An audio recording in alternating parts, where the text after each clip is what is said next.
Welcome to image news. ముందుగా headlines చూద్దాం.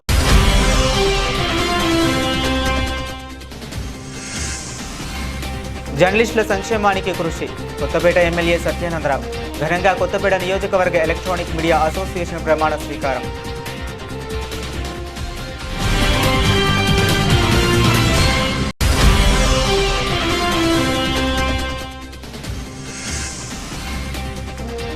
ఉప్పలపాడు గ్రామంలో సంకటహారి చతుర్థి సందర్భంగా నిర్వహించిన లక్ష్మీ గణపతి హోమంలో పాల్గొన్న తుమ్మలపల్లి రమేష్.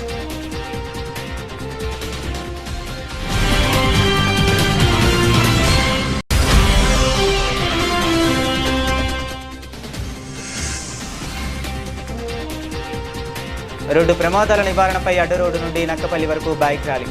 హోంమంత్రి వంగలపూడి అనిత.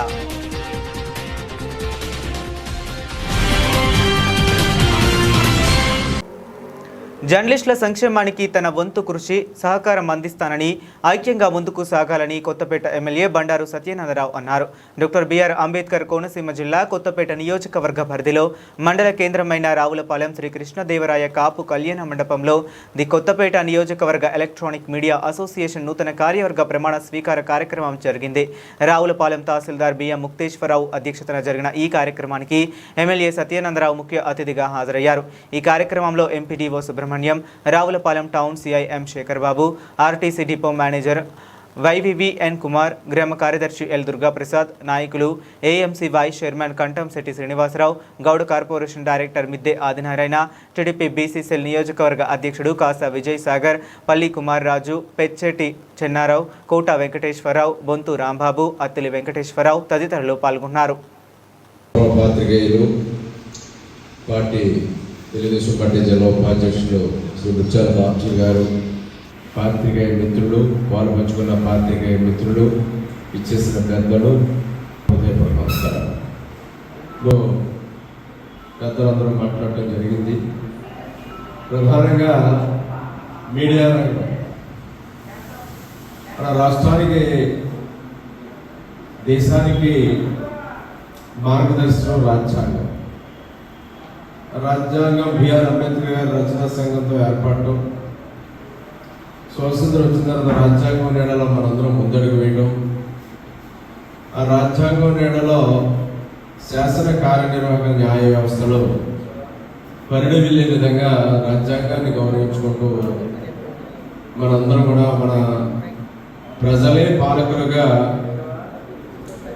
ప్రజలే పాలనలో ప్రభువులుగా మన దేశం అభివృద్ధిలో ముందుకెళ్తాం. శాసన కార్యనిర్వాహక న్యాయ వ్యవస్థలో పనిచేయడానికి ప్రజలకు ప్రభుత్వానికి మధ్య వారధిలా ఈ వ్యవస్థల్లో ఎక్కడ మంచి చెడ్డలు ఉన్నా తమ యొక్క కలంతో ప్రజలకి న్యాయం జరగడం కోసం, ప్రజల యొక్క హక్కులు, విధులు, బాధ్యతలు అమలు జరగడం కోసం కృషి చేసేటటువంటి ప్రధానమైనటువంటి శాసన కార్యనిర్వాహక న్యాయ వ్యవస్థలకు అండగా ఉండేటటువంటి గొప్ప రంగం పాత్రికేయ రంగం. దాన్ని మనం ఫోర్త్ ఎస్టేట్ అంటాం. ప్రజాస్వామ్యం పరిడి వెళ్ళాలంటే 3 రంగాలు మనకి రాజ్యాంగం ఇస్తే, ఆ 3 రంగాలకి అండగా ఉండే రంగం పాత్రికేయ రంగం. ఆ పాత్రికేయ రంగం వారి యొక్క రంగాల్లో ఉన్నటువంటి ప్రజలకు నిష్పక్షపాతంగా ఎక్కడ లోటుపాట్లు ఉన్నా, మంచి చెడ్డలు ఉన్నా ప్రజలుగా చేరవేయడంలో కానీ, అందజేయడంలో కానీ, సక్రమంగా వ్యవస్థలు నడవడం కోసం కృషి చేయడంలో కానీ ఆ ఫోర్త్ ఎస్టేట్గా ఉన్నటువంటి పాత్రికేయ రంగం యొక్క కృషి మరవలేనటువంటిదని ఈ సందర్భంగా ఒక్కసారి మీ దృష్టికి తీసుకొస్తా ఉన్నాను. అటువంటి పాత్రికేయ మిత్రులుగా ఈనాడు ఈ యొక్క కార్యక్రమాన్ని ఏర్పాటు చేసుకున్నది ఒక పక్క చాలా సంతోషంగా ఉంది, మరొక పక్క చిన్న లోటు కూడా కనపడతా ఉంది. అందరూ ఐకమత్యంగా అందరూ కలిసిమెలిసి వెళ్తే ఇంకా ఇక్కడ వృత్తిపరంగా కలిసి ఉండడం అనేది సంఘపరంగా మన అవసరం. అది కులం, మతం, భాష, ప్రాంతం, సంస్కృతి అన్నీ కూడా భిన్నత్వంలో ఏకత్వం, అన్ని యొక్క కలయికే సమైక్యత. మన యొక్క ఫెడరల్ స్టేట్, మన దేశమే ఫెడరల్ రాజ్యం. అన్ని కలగలుపుకొని అన్నింటికి కూడా గౌరవించుకుంటూ ముందుకెళ్ళే రాజ్యం ఏదైనా ఉందంటే మన ప్రపంచంలోనే మన భారతదేశం. అటువంటి మనం ఐకమత్యంగా ముందుకు నడవడం ద్వారా ఏదైనా సాధించుకోగలుగుతాం, ఏదైనా గౌరవాన్ని పొందగలుగుతాం, ఏ అడిగైనా ముందుకెళ్ళగలుగుతాం. అది ఒక్కసారి చిన్న ఉన్న చక్క పెట్టుకుని అందరూ కలిసికట్టుగా ముందుకెళ్ళాలని కూడా ఈ సందర్భంగా మీ అందరికి కూడా విజ్ఞప్తి చేస్తూ ఉన్నాను. మీ శాసనసభ్యుడిగా నేను ఎప్పుడూ మీకు అనేవాడు. ఇందాక బాబ్జీ గారు కొన్ని విషయాలు చెప్పారు, వాస్తవం. ఇక్కడ పాత్రికేయులు అనేది వాళ్ళ జీవితాలు ఇంచుమించుగా నా కళ్ళ ముందు, ఎందుకంటే నాకు సర్వీసు 20 ఏళ్ళు మొదలెట్టాను, రాజకీయం 62 ఏళ్ళకి వచ్చాను. అంటే 18 ఏళ్ళు మొదలైంది ఎన్టీ రామారావు గారితో. 82లో ఆయన వ్యాన్ వచ్చినప్పుడు మోటార్ సైకిల్ వేసుకుని ముందు పరిగెట్టడం, ముందు రోజు వెళ్ళి వెస్ట్ గోదావరిలో తిరిగాం ఆయన పరిగెట్టలో. మొదటి రోజులో ఆయన పార్టీ పెట్టినప్పుడే అత్యంత రాజకీయాలతో అప్పటి నుంచి ముడిపడిన అనుబంధం. డిగ్రీ అయిన తర్వాత 84లో పెళ్ళి అయింది, 84లో డిగ్రీ అయింది, 85 నుంచి మండల పార్టీ ప్రెసిడెంట్గా ఆరోగ్యాలు ఐఎస్ రాజాగా ఇప్పుడు దాకా నడుస్తూనే ఉన్నాం. అయితే అన్నీ తెలుసున్నాయి, అన్ని అనుభవాలు చూస్తున్నామండి. కానీ ఎంతోమంది పాత్రికేయులు కూడా గుర్తులు ఎలాంటి వాళ్ళు ఉన్నారంటే సీనియర్లు. ఏదో పూర్వం ఎలక్ట్రానిక్ మీడియా కూడా లేనప్పుడు ఎప్పుడు 1995లో వచ్చింది మనకి యొక్క ఈ ఛానల్స్, టీవీ ఛానల్స్ అనేది. ఈనాడు స్టార్ట్ అయితే ఈ టీవీని చూసాం మన వైస్రాయ్ హోటల్లో, వైస్రాయ్ రూమ్లో ఉండి ఎన్టీ రామారావు దింపేసి చంద్రబాబు నాయుడు గారికి ఆ రోజు జరిగిన కార్యక్రమంలో ఈటీవీ ప్రారంభమైంది. తొలి దూరదర్శన్ ఒకటే ఉండేది, ప్రైవేట్ న్యూస్ ఛానల్స్ అవే. ఆ 95 నుంచి ఇప్పుడు అనేక రకాలైన వ్యవస్థలు మారాయి. ఇప్పుడు టీవీ న్యూస్ ఛానల్స్ కాదు, శాటిలైట్ ఛానల్స్ కాదు, రకరకాలైనటువంటి యూట్యూబ్ ఛానల్స్, రకరకాలైనటువంటి మీడియా రంగంలో కూడా అనేక రకాల సోషల్ మీడియా, ఒక పక్క సోషల్ మీడియా, ఒక పక్క రకరకాలైనటువంటి ఛానల్స్, అనేక రకాలుగా పాత్రికేయుల యొక్క పాత్ర పెరిగింది. దాంట్లో కూడా పోటీ పెరిగింది, దానివల్ల మంచి జరిగింది, దానివల్ల చాలా నష్టం జరుగుతుంది, అన్నీ చూస్తూ ఉన్నాం. కానీ మన యొక్క ప్రజా ప్రయోజనాలు ధ్యేయంగా ఎవరైనా ప్రజా ప్రయోజనాలు ఎవరైనా కానివ్వండి, ప్రభుత్వంలో ఉండి వ్యవస్థలు ఏ వ్యవస్థ అయినా కానివ్వండి, ప్రజా ప్రయోజనాలు ప్రధానం. దానికే మనందరి యొక్క ఓటు ఉండాలి. దాని గుర్తికి మనం నడవాలని కోరుకుంటూ ఈ యొక్క కార్యక్రమాలు ఇందాక వారు చెప్పినట్టు భవనం ఒకటి ఏర్పాటు చేసుకుంటే బాగుంటుంది. మా సంఘ మిత్రులు కూడా అన్నారు, మీరు అందరూ ఒక్కసారి చెందజేయడం మధ్యలో అన్ని సర్దుబాటు చేసుకుని ఒక ముందుకు రండి. తప్పకుండా మీకు స్థలాన్ని సమకూర్చి బిల్డింగ్ ఏర్పాటు చేయడం అనేది దానికి నేను పూర్తిగా కూడా సహకరిస్తాను. దానికి పెద్ద ఇబ్బంది చాలా విషయాలు, చాలా భవనాలు, చాలా అసోసియేషన్ అన్ని వృత్తిపరంగా సాధించి అందరూ సంఘపరంగా సంఘజీవి, మానవుడు సంఘజీవి. అది ఏదో ఒక పేరుతో సంఘజీవి కానీ ఇవాళ కాపు కళ్యాణ మండపం ఇవాళ కట్టబట్టారు కానీ ఇవాళ ఇక్కడ కూర్చోలేదు. ఆ రోజు కళ్యాణ మండపాలు ఎక్కడ లేవు. 95లో మొట్టమొదటి కళ్యాణ మండపం కావట్లు ఉండేది అనుకుంటా. రావులపాలెంలో సిఆర్సీ కూడా దీని తర్వాత వచ్చింది. 96లో మొదలు పెట్టాము. 95, 95 సైమల్టేనియస్గా మొదలు అప్పుడు కళ్యాణ మండపం లేదంట, అలాగే ఒక సిఆర్సీ ఏర్పాటు చేశారు. అటువంటివి కాదు 10 వచ్చాయి, దానికి అదే వేరే విషయం. వాడి కళ్యాణ మండపాలు కూడా లేనటువంటి పరిస్థితులు ఆ రోజు చేసుకోవడం ఏదో సంఘపరంగా వెళ్ళి వచ్చారు కట్టి. అలాగే ఏదైనా సంఘం, ఏదైనా ఆర్ఎంపీలు కానీ లేదా రకరకాల ఫోటోగ్రాఫర్స్ కానీ రకరకాల సంఘాలు అడుగుతుంటారు. వాళ్ళకి దింపు కార్మికులు కానీ, అలాగే మన యొక్క మీడియా మిత్రుల యొక్క కూడా ప్రధానమైనటువంటి వ్యవస్థ అయినటువంటి మీడియా మిత్రులకు చేయడంలో ఏ మాత్రం కూడా వెనకాడ ఉండదు. స్థలాలు కూడా సమకూర్చుకుందాం, భవనాలు కూడా ఏర్పాటు చేసుకుందాం. అసోసియేషన్గా ఉంటే ఒక జర్నలిస్ట్ కాలనీ కూడా చేస్తే బాగుంటుంది అనేది కూడా నాకు ఆలోచన ఉంది. ఎక్కడో ప్రభుత్వం వారు ఎడ్యుకేషన్ డెవలప్మెంట్ చేయించి ఎవరైతే పేద ఉన్నారో, స్థలాలు లేని వాళ్ళు, చిన్న వాళ్ళు, ఎందుకంటే వాళ్ళ జీవితాలు పార్టీ చెప్తుంటే వాస్తవం. ఎందుకంటే జీవితాలు ఎలా గడిచిపోయాయి. కళ్ళ ముందే 40,000, 30,000, 40,000 చేసుకోవడం. ఇప్పుడు చాలామంది ఇప్పుడు ఇబ్బందులు పడ్డ వాళ్ళు చాలామందిని చూశాను నేను. వాళ్ళు విలేకరని చెప్పుకోవడం, వాళ్ళు ఏదో రాయల్గా తలచొక్కాలు వేసుకొని తిరగడం చేయడం తప్ప వాళ్ళు పొందింది, వాళ్ళు అనుభవం, వాళ్ళు చేసి వాళ్ళకు ఏమీ ఉండదు. ఎందుకంటే మీడియా రంగం కూడా అది గౌరవప్రదంగా అలవాటు తిరగడం తప్ప దానివల్ల లబ్ధి పొందేది ఏమి ఉండదు. కుటుంబాలు చక్కబడేంత పరిస్థితులు ఏమి ఉండవు. దానికి కావాల్సినటువంటి ఏ విధమైన ప్రభుత్వపరమైన సహాయ సహకారాలు నేను చేయడానికి సిద్ధంగా ఉంటాను. చాలా మంచి అసోసియేషన్ పెట్టుకున్నారు, కానీ చిన్న చిన్న లోటుపాట్లు ఏదో వచ్చాయి, పొరపచ్చాలి చక్క పెట్టండి. మంచి అసోసియేషన్ నేను కలిశారు, వారందరూ కూడా మంచి టీంని ఏర్పాటు చేశారు. అవి కూడా చిన్న చిన్న ఉన్న సర్దుబాటు చేసుకుని ముందుకెళ్ళమని కోరుకుంటూ ఈ యొక్క పాలకవర్గాన్ని ఏదైతే ఈనాడు కమిటీ వేసుకున్నారో వారిని అభినందిస్తూ నాకు అవకాశం ఇచ్చిన ధన్యవాదాలు తెలియజేస్తున్నాను. గౌరవ సంసదులు సత్యానంద గారికి, గౌరవ ముఖ్య అతిథులు డిఎస్పీ మోహన్ గారికి, వేదిక పెద్దలందరికీ నమస్కారం తెలియజేస్తున్నాను. ముఖ్యంగా పాత్రికేయ రంగంలో నేను కూడా విలేకరులైన ప్రస్థానం ప్రారంభించాను. ఏం చూసినా పాత్రికేయులు చూస్తే గౌరవం కోసం మాట్లాడటం తప్ప ఈ వృత్తిలో ముందంజలో ఉన్న వాళ్ళు తక్కువ ఉంటారు. ఒక్కసారి ఆలోచిస్తే మేము ప్రారంభంలో విలేకరిగా ఎక్కడున్నారో రిటైర్మెంట్ కూడా విలేకరిగా రిటైర్మెంట్ అవుతున్నాం. మనతో పాటు కొనసాగే చిన్న ఉద్యోగం వచ్చు, వ్యాపారం ఎక్కడో అంతమంది ఎదురు ఎదుగుతూ ఉంటారు. పత్రిక విలేకరి ఈ సమాజానికి దీక్షితుగా ఉండి ముందెళ్తున్నారు తప్ప ఎంతోమంది పత్రికా విలేకరులు వాళ్ళ కుటుంబాలు కానీ ఎప్పుడు కూడా ఆర్థికంగా ఏ విధంగా ముందంజలో దేని విషయం అందరికీ తెలిసిందే. ఇదొక వ్యసనం అనుకోవచ్చు. ముఖ్యంగా ఈ విలేకరణ వ్యసనం కోసం చాలామంది జీవితాంతం ఈ వృత్తిని బట్టి ఈ కాలం దీంతో ముందుకు వెళ్తున్న తప్ప కుటుంబాలు కానీ పిల్లల భవిష్యత్తు కానీ చాలా ఆలోచించిన చాలామంది తక్కువ అరుదు.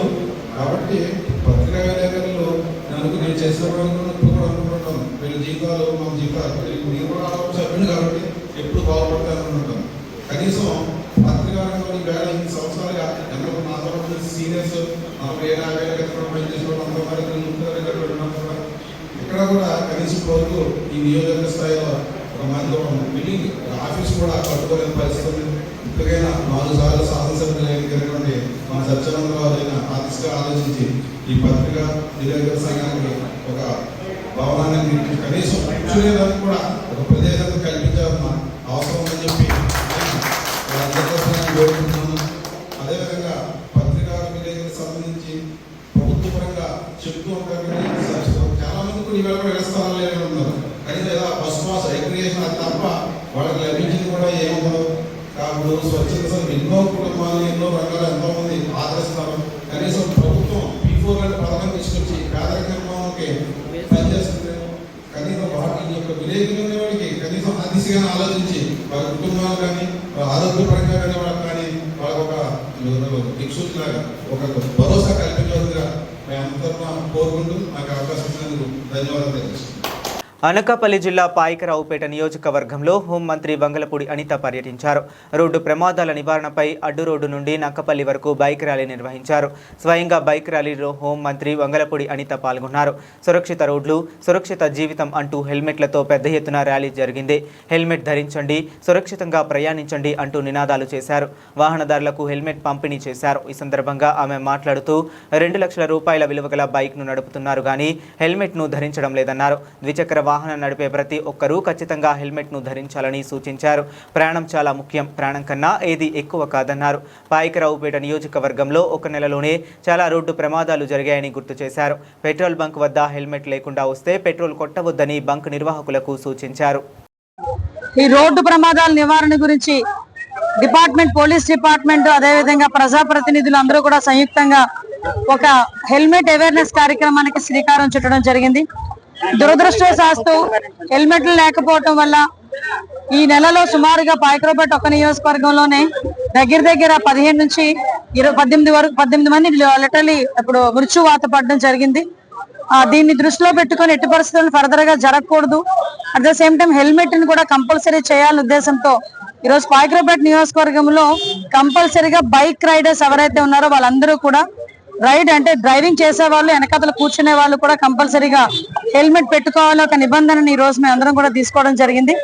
దానికి సహకరిస్తున్న పోలీస్ డిపార్ట్మెంట్ కి ప్రత్యేకంగా నేను ధన్యవాదాలు తెలియజేసుకుంటున్నా. ముఖ్యంగా ప్రజాప్రతినిధులందరూ కూడా గ్రామ స్థాయిలో వెళ్లి ప్రతి ఒక్కరికి కూడా ఈ హెల్మెట్ మీద అవేర్నెస్ కార్యక్రమానికి వాళ్ళు కూడా శ్రీకారం చుట్టాలని, ప్రతి ఒక్కరు హెల్మెట్ ధరించే విధంగా వాళ్ళు పాటుపడాలని మనస్ఫూర్తిగా కోరుకుంటున్నా. ప్రజలకు కూడా ఏంటంటే 2 లక్షల రూపాయలు పెట్టి ఒక బండి కొనుక్కుంటే 300 రూపాయలు పెట్టి హెల్మెట్ కూడా తప్పనిసరిగా కొనుక్కునే పరిస్థితి రావాలి. ఎందుకంటే ఈ రోజు చాలా మంది మనం యాక్సిడెంట్ లో చనిపోతున్న వాళ్ళు 60% ఆఫ్ డెత్ కేసెస్ అన్ని కూడా హెల్మెట్ లేకపోవడం వల్ల జరుగుతున్నాయని గణాంకాలు కూడా చెప్తున్నాయి. దయచేసి హెల్మెట్ పెట్టుకుంటే ప్రాణాలను రక్షించుకోగలం. ప్రమాదాలు అనేవి కొన్ని సందర్భాల్లో అనివార్యమైనప్పటికీ కూడా ఆ ప్రమాదం జరిగిన తర్వాత కూడా దాని సీరియస్నెస్ ని కూడా తగ్గించుకునే దానికి హెల్మెట్ అనేది చాలా బాగా ఉపయోగపడుతుంది. తల్లిదండ్రుల దగ్గర నుంచి ఉపాధ్యాయుల దగ్గర నుంచి ప్రతి ఒక్కరు కూడా పిల్లలకి కూడా బండి స్పీడ్ వెహికల్ కొనిచ్చేటప్పుడు కంపల్సరీగా హెల్మెట్ పెట్టుకుంటేనే బండి తాళాలు ఇస్తామనో బండి నడపడానికి అనుమతిస్తామన్న విషయాన్ని కూడా తల్లిదండ్రులు కూడా చెప్పుకోగలగాలి. దయచేసి మేమందరం కూడా డిపార్ట్మెంట్ పరంగా కూడా అన్ని అవేర్నెస్ కార్యక్రమాలు తీసుకుంటున్నాం. దానికి ప్రజలందరూ కూడా సహకరిస్తారని మనస్ఫూర్తిగా కోరుకుంటూ హెల్మెట్ ధరించండి, ప్రాణాలను కాపాడుకోండి. పశ్చిమ బెంగాల్, అస్సాం, పుదుచ్చేరి రాష్ట్రాల్లో జరిగిన అసెంబ్లీ ఎన్నికల్లో భారతీయ జనతా పార్టీ ఘన విజయం సాధించడంపై పిఠాపురం నియోజకవర్గంలో భారతీయ జనతా పార్టీ నాయకులు, అభిమానులు, కార్యకర్తలు సంబరాలు జరుపుకున్నారు. ముందుగా పిఠాపురం సూర్యరాయ గ్రంథాలయ ఆవరణలో గండి కొండలరావు ఆధ్వర్యంలో విజయోత్సవ సంబరాలు నిర్వహించారు. ముందుగా గండి కొండలరావు దాట్ల సూర్యనారాయణరాజు తోట ఏడుకొండలు చేతుల మీదుగా భారీ కేక్ కట్ చేసి అందరికీ పంచారు. అనంతరం మిఠాయిలు పంచారు. అదేవిధంగా పిఠాపురం పట్టణ భారతీయ జనతా పార్టీ అధ్యక్షుడు ఓలేటి వెంకటేశ్వరరావు ఆధ్వర్యంలో విజయోత్సవ సంబరాలు నిర్వహించారు. ఓలేటి వెంకటేశ్వరరావు, పసుపులేటి సత్యబాబు, బుర్రా మురళీధర్రావు చేతుల మీదుగా మిఠాయిలు పంచారు. ఈ సందర్భంగా గండి కొండలరావు, దాట్ల సత్యనారాయణరాజు, ఓలేటి వెంకటేశ్వరరావు, అల్లుబోయిన సూరిబాబు, సైతన సత్యకుమారి మీడియాతో మాట్లాడారు. ఈ రోజున దేశంలో 5 రాష్ట్రాల్లో జరిగిన ఎన్నికల్లో ఎన్డీఏ ప్రభుత్వం 3 రాష్ట్రాల్లో అధికారం కైవసం చేసుకోవడం మీరు గమనించారు. ఏదైతే పశ్చిమ బెంగాల్లో ఇప్పటి వరకు అధికారంలోకి రాని బీజేపీ ప్రభుత్వం ఈ రోజున అక్కడికి అధికారంలోకి రావడం జరిగింది. ఈ యొక్క మమత అరాచక ప్రభుత్వాన్ని ఎదుర్కొని బీజేపీ కార్యకర్తలు ప్రాణాలను సైతం కోల్పోయిన వాళ్ళకి ముందుగా ఈ విజయాన్ని అంకితం ఇస్తూ బీజేపీ ప్రభుత్వాన్ని అక్కడ గెలుపులో పాటుపడిన కార్యకర్తలందరికీ కూడా ధన్యవాదాలు తెలియజేసుకుంటున్నాం. మీరు చూసారు, అస్సాం 3వ అధికారం నిలబెట్టుకోవటం, పక్కన తమిళనాడులో 5 సంవత్సరాల క్రితం అధికారంలోకి వచ్చిన ప్రభుత్వం ఈ రోజు అధికారం కోల్పోవటం, బీజేపీ సుపరిపాలన రాష్ట్రాల్లో ఏ విధంగా ఉందనేది ప్రజలు గమనిస్తున్నారు. 3వ 4వ అలా 7 సార్లు గెలిపించిన కూడా రాష్ట్రాలు ఉన్నాయి. ఈ విజయం అందరికీ కూడా శుభాకాంక్షలు, దేశ ప్రజలకు శుభాకాంక్షలు తెలియజేస్తున్నాం. ధన్యవాదాలు. నాయకత్వం, అమిత్ షా నాయకత్వం, నితిన్ నవీన్ నాయకత్వం, టివిఎన్ మాధవ్ నాయకత్వం, బిక్కిరి విశ్వేశ్వరరావు నాయకత్వం. ఈరోజు 5 రాష్ట్రాల్లో జరిగిన ఎన్నికల్లో భారతీయ జనతా పార్టీ విజయం సాధించడం, అలాగే వెస్ట్ బెంగాల్ రాష్ట్రంలో 35 సంవత్సరాలు కమ్యూనిస్ట్ పాలనలో, 15 సంవత్సరాలు మమతా బెనర్జీ పాలనలో అరాచక పాలన, ఏదైతే ఎంప్లాయ్మెంట్ లేకుండా ఇన్నాళ్ళు పాలించి అరాచక పాలన సాగించిన మమతా బెనర్జీని ధిక్కరించి నరేంద్ర మోడీ నాయకత్వంలో, శుభేంద్ర అధికారి నాయకత్వంలో వెస్ట్ బెంగాల్ ప్రజలు మంచి తీర్పిచ్చారు. వాళ్ళు అనుకున్న ఆశయాలు ఈ ప్రభుత్వం ద్వారా లేకపోయినా గవర్నమెంట్లకు బుద్ధి చెప్పి మోడీ గారి నేతృత్వంలో వెస్ట్ బెంగాల్ అన్ని రంగాల్లో అభివృద్ధి సాధించాలని కోరుకుంటూ ఈ అవకాశం ఇచ్చిన వెస్ట్ బెంగాల్ ప్రజలకి, అలాగే అస్సాం ప్రజలు 3వసారి హేమంత్ బిశ్వ శర్మ నేతృత్వంలో 3వసారి అస్సాంలో విజయం సాధించింది. అలాగే రంగస్వామి నేతృత్వంలో పాండిచేరిలో 2వసారి విజయం సాధించిన ఈ విజయానికి సహకరించిన ప్రజలందరికీ పేరు హృదయపూర్వక నమస్కారాలు తెలియజేసుకుంటూ, ఈ అవకాశం ఇచ్చిన ప్రజల తీర్పు ఇది. ప్రభుత్వం డబుల్ ఇంజిన్ సర్కార్ రావాలా ప్రతి రాష్ట్రంలో. ఇప్పుడు వరకు ఉన్న 28 రాష్ట్రాల్లో 21 రాష్ట్రాల్లో భారతీయ జనతా పార్టీ నేతృత్వంలో ప్రభుత్వాలు ఉన్నాయి. ఈ రోజు వెస్ట్ బెంగాల్ 22వ రాష్ట్రం అయింది. ఈ ప్రభుత్వాలు అభివృద్ధి చెందాలంటే డబుల్ ఇంజిన్ ప్రభుత్వాలు ఉండాలని కోరుకుని ఇచ్చిన తీర్పుని, ఈ అవకాశం ఇచ్చిన మీ అందరికీ పేరు హృదయపూర్వక నమస్కారాలు తెలియజేసుకుంటాం. పశ్చిమ బెంగాల్లో బీజేపీ ఘన విజయం సాధించినందుకు అక్కడ ప్రజలందరూ కూడా బీజేపీకి అఖండ విజయాన్ని చేకూర్చినందుకు అక్కడ ప్రజలందరికీ ధన్యవాదాలు తెలుపుకుంటున్నాను. ఈ రోజు 5 రాష్ట్రాల్లోని 3 రాష్ట్రాలు విజయం సాధించడం అనేది గర్వంగా చెప్పుకోదగిన విషయం అండి.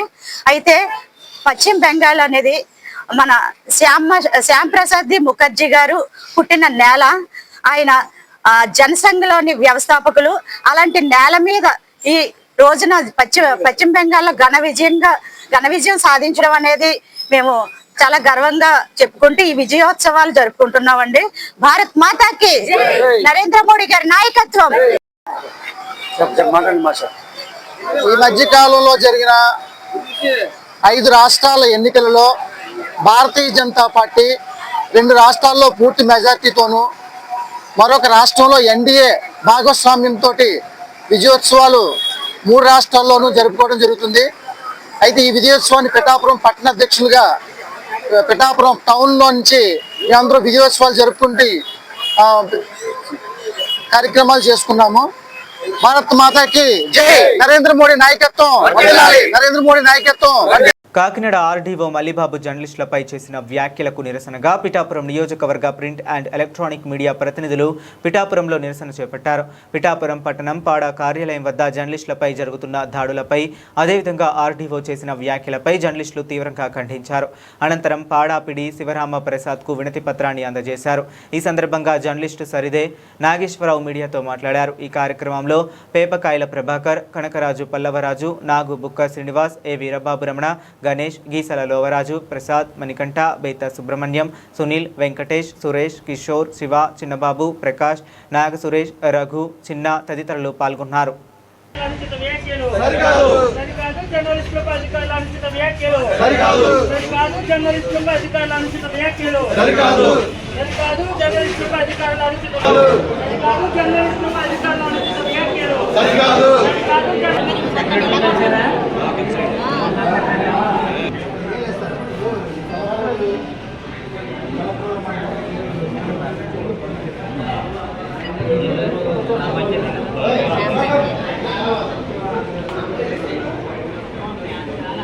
మీకు దివ్యాంగ చేశారా మీ ఆర్టీఓ గారు? మాకు అది కావాలి.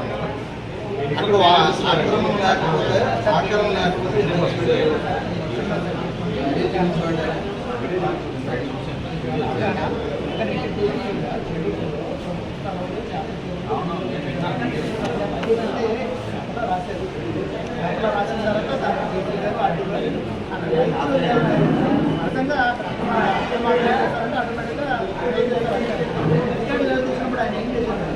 పేపర్లో రాశారు కాబట్టి మేము వచ్చాము.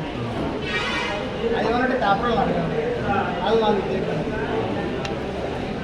నాకు అక్కడ నుంచి ఎంఆర్ఓ గారు ఫోన్ చేస్తామండి. లేదని దేవుని ఫోటోలు పెట్టుకోడండి ఎంఆర్ఓ గారు. అక్కడ బాగులేదు మామూలు ఎంఆర్ఓ గారు. అప్పుడు అదే టైంకి తగ్గిన ఫోటోలు నేను ఎంఆర్ఓ గారు పెట్టాను.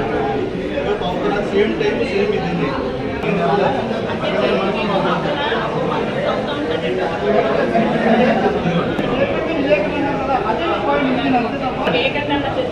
అవునండి.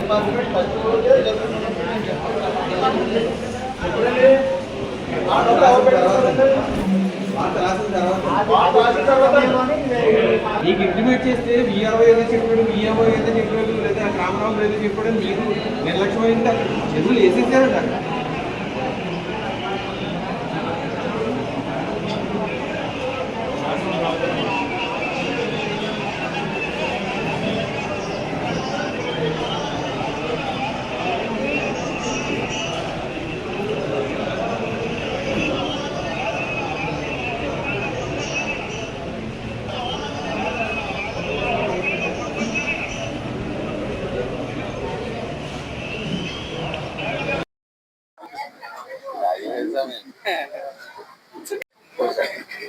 ఈరోజు పిఠాపురం నియోజకవర్గం ప్రింట్ అండ్ ఎలక్ట్రానిక్ మీడియా విలేకరులందరూ కూడా పిఠాపురం పాడా కార్యాలయంలో పీజీఆర్ఎస్లో ఒక ఫిర్యాదు ఇవ్వడం జరిగిందండి.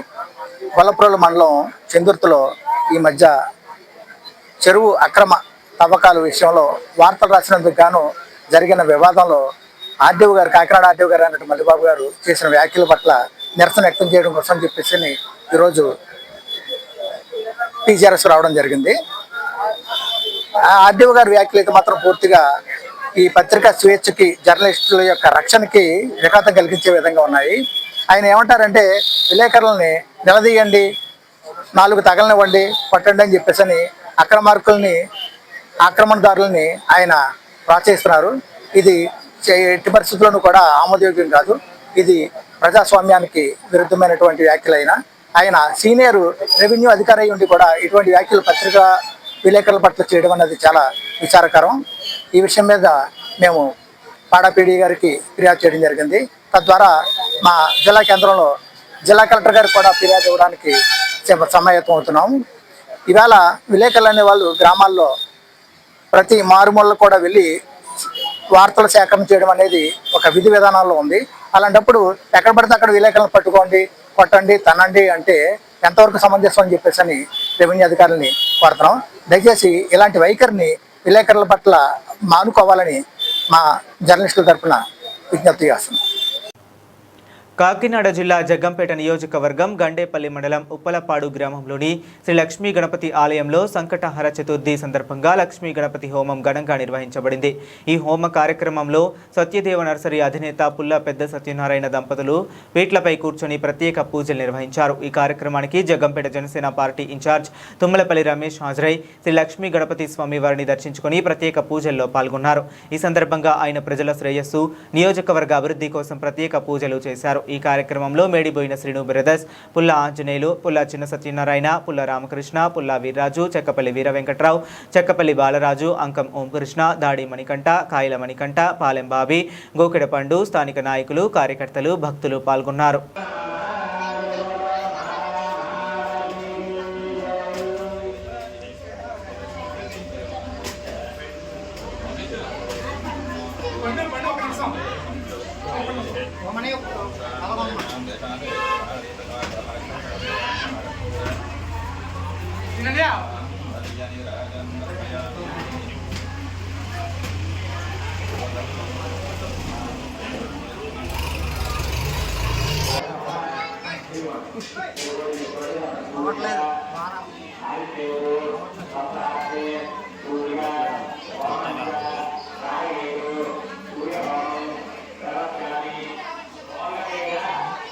కాకినాడ జిల్లా జగ్గంపేట నియోజకవర్గం కిర్లంపూడి మండలం బూరుగుపూడి గ్రామంలో జనసేన నాయకులు కర్ణాకుల సూరిబాబు గారి అబ్బాయి వివాహ రిసెప్షన్ కార్యక్రమానికి హాజరై నూతన వధూవరులను ఆశీర్వదించిన జగ్గంపేట జనసేన పార్టీ ఇన్ఛార్జ్ తుమ్మలపల్లి రమేష్.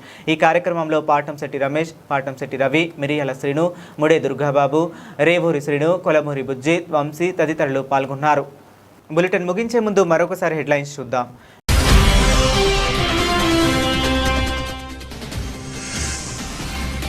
జర్నలిస్టుల సంక్షేమానికి కృషి, కొత్తపేట ఎమ్మెల్యే సత్యానందరావు.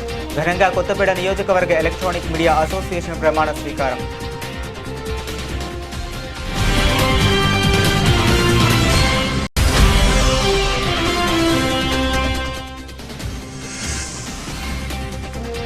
ఉప్పలపాడు గ్రామంలో సంకటహర చతుర్థి సందర్భంగా నిర్వహించిన లక్ష్మీ గణపతి హోమంలో పాల్గొన్న తుమ్మలపల్లి రమేష్.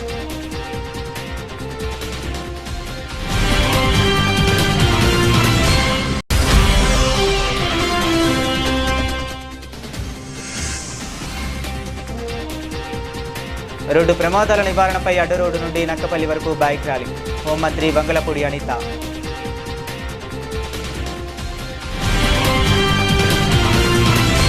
ఇవి ఇప్పటి వరకు ఉన్న అప్డేట్స్. మరిన్ని అప్డేట్స్ కోసం కీప్ వాచింగ్.